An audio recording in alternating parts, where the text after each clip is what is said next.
Rafael Jiménez.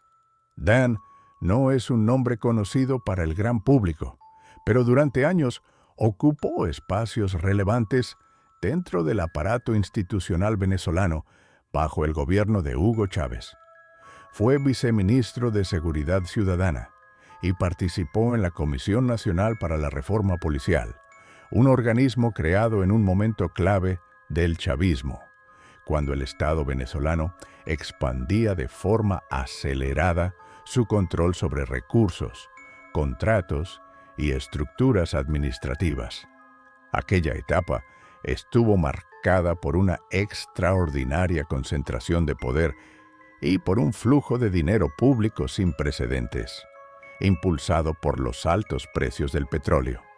Cuando muchos funcionarios de ese periodo abandonaron el país, lo hicieron con perfiles que despertaron interés fuera de Venezuela, experiencia estatal, contactos internacionales y, en algunos casos, capital suficiente para iniciar negocios en el extranjero.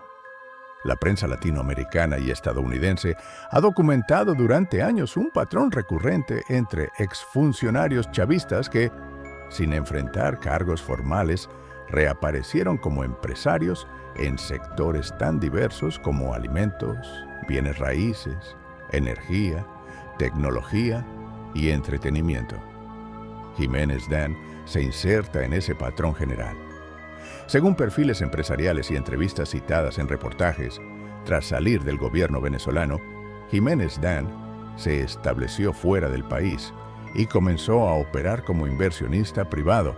Él mismo ha sostenido que su capital provino de actividades comerciales legítimas desarrolladas posteriormente, especialmente en el sector de importación y distribución de alimentos, un rubro históricamente sensible en Venezuela y también uno de los más lucrativos para quienes tuvieron acceso temprano a redes estatales y logísticas durante los años de control cambiario.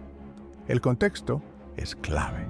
Durante más de una década, el sistema venezolano permitió que ciertos actores cercanos al poder accedieran a dólares preferenciales, contratos públicos y autorizaciones especiales para importar bienes esenciales.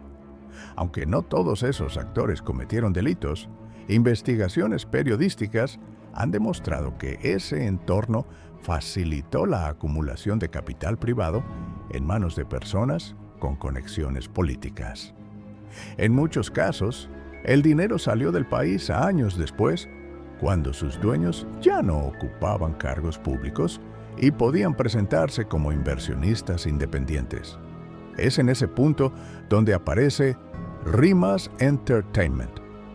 A comienzos de la década de 2010, la industria musical vivía una transformación profunda. Las grandes disqueras perdían control frente a sellos independientes con capital flexible y visión digital. Invertir en música urbana en Puerto Rico era arriesgado, pero también barato comparado con otros sectores. Para un inversionista con liquidez y sin necesidad de retornos inmediatos, era un terreno ideal para apostar. Diversos reportajes han señalado que Jiménez Dan aportó capital inicial o estratégico a Rimas Entertainment en sus primeros años. No se trataba de un patrocinio visible ni de una operación pública, sino de una inversión privada en una empresa emergente. En ese momento, Bad Bunny aún no era una figura global, era un talento local con potencial, sostenido por un sello que podía permitirse esperar, financiar promoción, distribución y crecimiento orgánico, sin la presión típica de la industria tradicional. Aquí es donde algunos analistas han planteado la pregunta incómoda: ¿de dónde procede el capital que permite esa paciencia financiera? No hay documentos públicos que prueben que proviniera del Estado venezolano ni de actividades ilícitas. Pero el contexto histórico hace que la duda persista.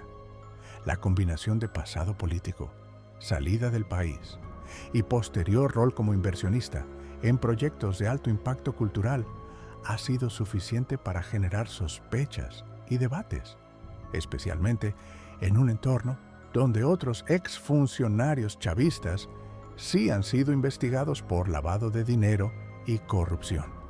Sin embargo, hasta hoy, el caso de Jiménez Dan se mantiene en el terreno de la opacidad, no de la condena. No enfrenta cargos, no ha sido imputado y ninguna autoridad ha establecido que el dinero invertido en rimas tenga origen ilegal. Lo que existe es un vacío de información típico de muchas trayectorias postchavistas, fortunas privadas que aparecen sin una trazabilidad pública clara, pero tampoco con pruebas de delito. Este contexto no convierte a Bad Bunny en beneficiario consciente de una trama política, ni transforma su éxito en una operación ideológica. Más bien revela cómo la cultura popular global puede cruzarse, a veces sin saberlo, con los restos económicos de sistemas políticos fallidos. La música, en este caso, no sería el objetivo, sino el vehículo, un lugar donde el capital busca legitimarse, crecer y diluir su origen en el ruido del éxito.